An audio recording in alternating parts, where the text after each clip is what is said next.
Ito na yung susunod nating project, yung kusina naman.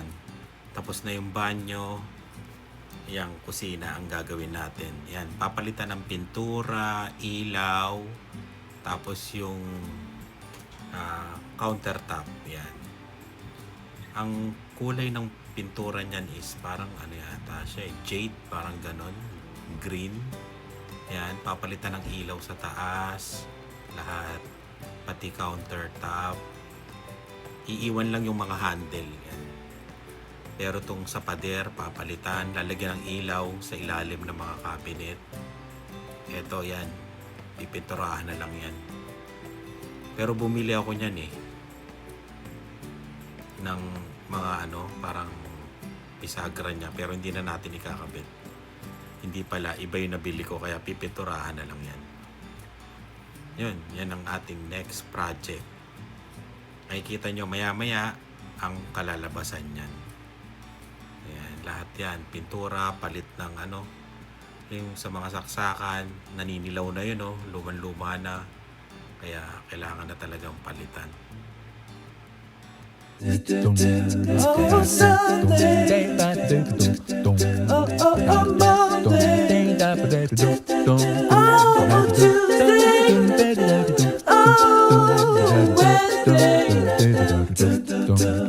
Oh, Thursday. Oh. Tatanggalin yung ilaw, tapos papalitan ng panibago. Yung binili namin sa Rona. Bali, hindi na kami maglalagay ng ceiling fan. Bali, ang pipinturahan, cabinet, etong niya, yung bricks, tapos tong ceiling. Ayan. Home Depot tayo ngayon, bili tayo ng mga pintura at saka ibang materyales para dun sa ginagawa namin. Bali dun sa may gumagawa dun sa isang site, tapos may gumagawa din dun sa bahay namin. Dalawa lang naman kailangan dun sa site, kaya yung ibang tao pwede dun sa bahay namin. Hati ba? Hati. Nakalimutan ko yung cart. Bali ang gagawin dun sa bahay kasi pintura, tapos palit ng trim, tapos palit ng pintuan. Yan. Tapos yung sa may TV, iaangat yung TV. Tapos pag-iisipan namin kung lalagyan namin ng accent wall. Yan. Dito yung pintura para sa cabinet coating. Dito rin yung countertop. Bali, meron na ako sa cabinet. Sa countertop na lang. Hanap tayo. Kung gusto nyo rin magpagawa, kahit sa inyo na yung materyales, tapos labor lang sa amin, walang problema. Pwede rin both.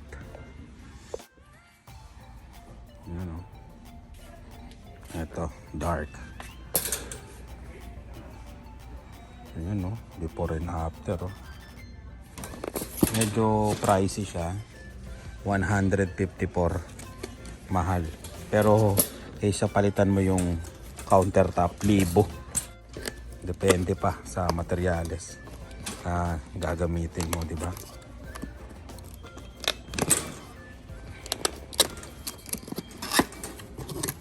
Ayan. Dito na lahat. Kompleto yan. Para magawa talaga. Yun. Bili na lang tayo ng white para sa ceiling. And okay na ako. Nabili ko na kasi yung mga ibang pintura, 'di ba? Yung kasama sila lagi. Yan tayo ng pintura. Yung mga na lang. Plate para do sa mga saksakan. Kailangan natin palitan para ma-refresh. 'Di ba? Mga old school na yung mga doon plate para sa saksakan. Dito yan, dito ba? Sa kabila. Ito na lang, 10 pa siya.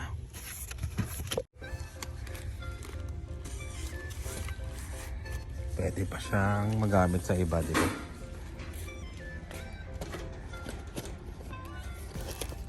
piraso. Okay. Tapos 2 double. Tapos isa doon na luma, papalitan na rin. Kulay dilaw na kasi yung ganito na isa. Grabe, 1976 pa yata yun. Tama, talagang 1976 pa. Okay na. Oh, parang maganda to. 290 ito. Medyo saucy. Check ko muna to. Masyadong mahal, tsaka parang parehas lang. Papagastos tayo. Ayan, okay na. Medyo mahal din. Mahal din magpagawa talaga. Ngayon ko lang nalaman yung mga kontraktor, talagang kaya pala ganun ang presyo. Marami rin pala talagang binabayaran. Maraming insurance. Kasi kailangan ayusin lahat ng insurance mo eh. Yung third party insurance, yung sa WCB, lahat. Kaya, yun. Ngayon ko lang nalaman. Yun, bali lahat 336. Yan lang Mahal talaga. Mahal talaga mga materyales ngayon. Sobrang taas.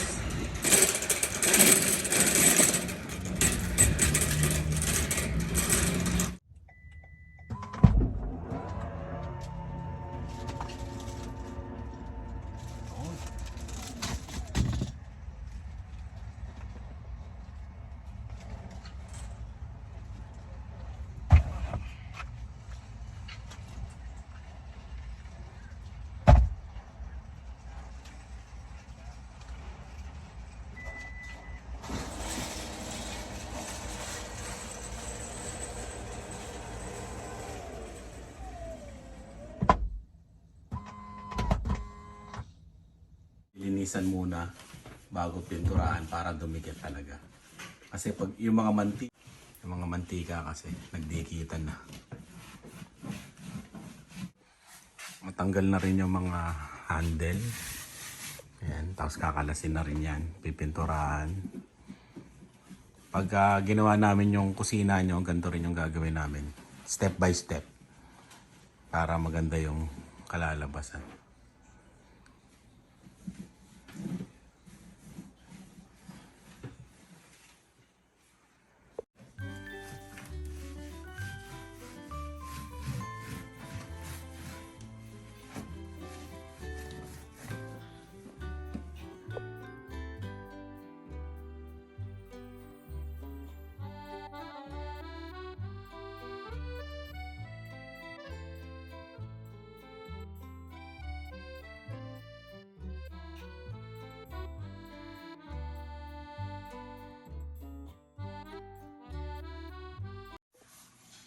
Ayan. Bali tapos ng pinturahan tong ceiling dito. Pati ito pipinturahan. Ito yung tungkab nung pinagdikitan namin ng yung Christmas decor ni Lani. Aayusin din yan. Tutungkabin sabay pipinturahan ng bago. Tapos dito, ayan. Tinanggal na yung mga nandito. Tatakpan na lang doon para hindi mapinturahan. Basta unahin muna ceiling. Maraming gamit eh. Tatanggal pa tayo. Kitang-kita yung pagkakaiba. Naninilaw na eh. Naninilaw na siya. Ito yung hindi pa napinturahan. Ito napinturahan na.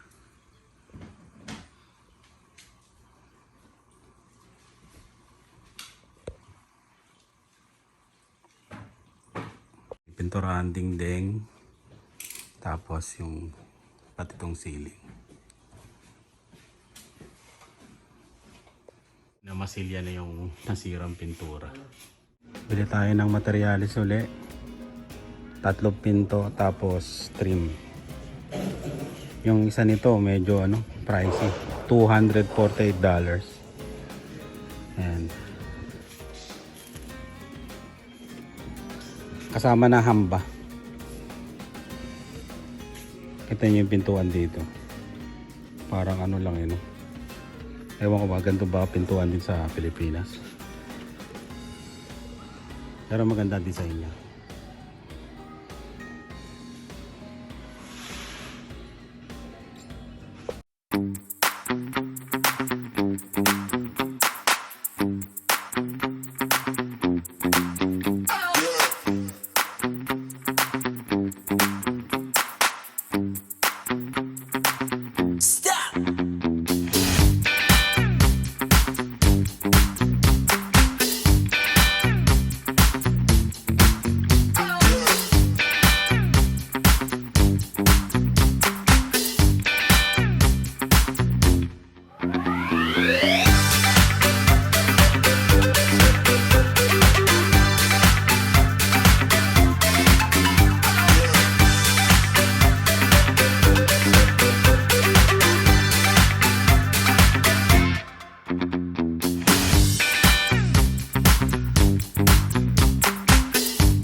Ito na yung kinalabasan ng first coating. First coating pa lang sa pintura yan. Yan na yung kulay niya. Gray yung wall, gray din yung cabinet, di ba? May nakita kasi kami sa sa internet na ganyan. Kaya ginaya namin. Tapos dito na pinturahan na rin ng first coating yung wall. Bali may pagka-cream yan eh. Kung tatanungin nyo, hindi ko alam kung anong kulay. Pero hahanapin ko pag may magtatanong. Ayan. Basta ginaya namin yan sa mga mga bagong bahay. Yung mga pintura na ganyan. Yo. Lolo daw spot Pinoy. Ayan. Nakauwi na yung mga mga tropa natin gumagawa. Ito na yung partial, unofficial ng kusina. Ayan na siya.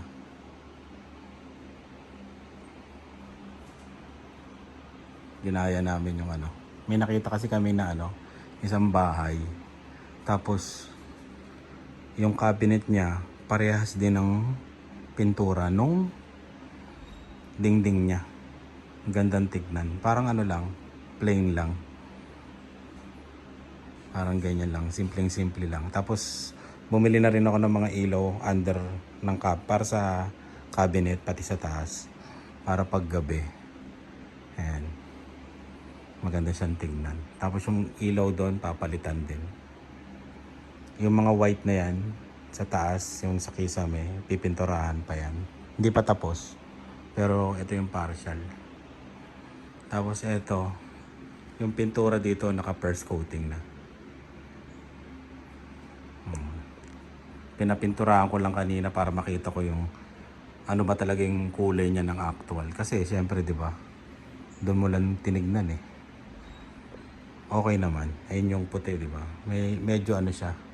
May pagka cream na Hindi mo maintindihan. Ayan. Okay lang din. Maganda rin tignan. Plain na plain lang siya. Parang plain. Simple lang. Tapos natanggal na rin yung doon, 'di ba? Yung parang ceiling fan. Pinalitan na rin ng ilaw.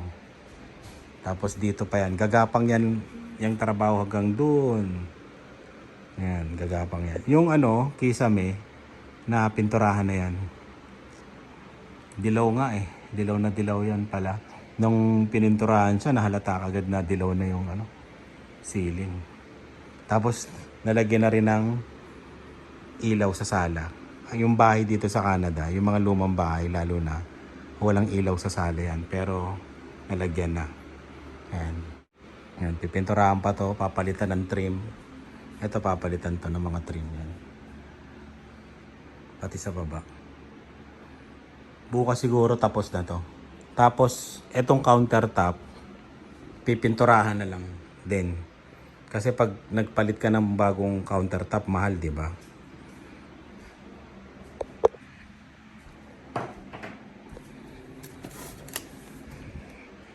Bali, ito yung gagamitin. Ayan. Sa countertop. Medyo pricey siya. 150 plus yata. Ayan.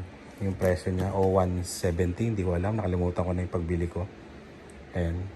Tignan nyo na lang sa Home Depot. Ayan. Pipinturahan din yan. Yung countertop pati dito. Ayusin palatan. Hindi pa tapos eh. Parang siya, may nakita kasi kaming bahay, ang ganda. Kailangan nga, yung pintura niya hanggang kisame parehas eh. Plain na plain talaga, as in, aggressive talaga pag tinignan mo yung kusina niya. Lahat, parehas ang kulay. Ang gandang tignan. Ang nagpaiba lang ng kulay sa kanya, yung mga appliances niya. Yung gripo, ganyan, yung mga nakalagay na sa kusina, ang galing. Ang galing ng style. Kaya medyo na-inspire kami. Kaya yun ang gagayahin namin. Tapos susunod ulit, panibago na naman, di ba? Tapos dito, yan TV, iaangat yan. Hindi namin alam kung maglalagay kami ng accent wall. Pero ang sure dyan, maglalagay kami ng floating shelves. Parang yun doon sa banyo. Yan. Ganun ang mangyayari dyan. Tapos pintura na rin ng dingding, palit ng trim. Kasi ayan o, papalitan lahat yung mga trim na yan sa baba. Pati doon. Ang gulo pa. Tapos pipinturahan din yan. Tapos yung mga kwarto ng mga pintuan, papalitan din. Kumbaga parang ano, magiging ibang bahay na to pag natapos to. Ayan. Medyo ano rin, pricey kasi mahal lang ano, materialis ngayon, pintura, lahat. Ayan. Kaya yun, gastos. Pero alam mo yun, masyadong ano, masarap sa pakiramdam kasi nga 'di ba, bagong look kasi last na to na pininturahan namin nung paglipat namin, 'di ba? Nag-renovate kami ng taas. 4 years, 5 years, parang ilang taon na ba kami dito? 4? Tama, 4 years ago. Ayun, kaya at least mare-refresh yung bahay. Ayun, no? Okay na nga yung pintura. First coating pa lang to. Ayun. Tapos yung bintana, aayusin pa, lilinisan niya. Okay na rin. Gusto ko lang kasi plain. Ang ganda kasi nung nakita naming bahay. As in plain lang siya na walang ibang kulay. Parang gano'n. Ayun. Kabit ko muna yung mga ano, mga handles. Nagkakabit ako ng mga handle eh. So, pinupunasan ko muna ng ano, Lysol wipes. Tapos tsaka ko ikakabit. Ayan. Kabitan mo lahat. Parang ganito. Ewan ko ba, mahilig yata kami sa gray. Ako mismo mahilig sa gray. Wala lang, tinan nyo, parang ano lang. Diba? Plain na plain lang. Yung iba, ayaw, pero syempre kung ano yung gusto mo, diba, gawin mo. Yan. Tapos to, yan. Pag to napinturahan, lalabas yung ano niya. Style niya talaga. Kaya yun, kabit muna tayo ng ano, ng mga handle. Mamaya masyado pang ano, sobrang init eh. Maya anak yung maligo.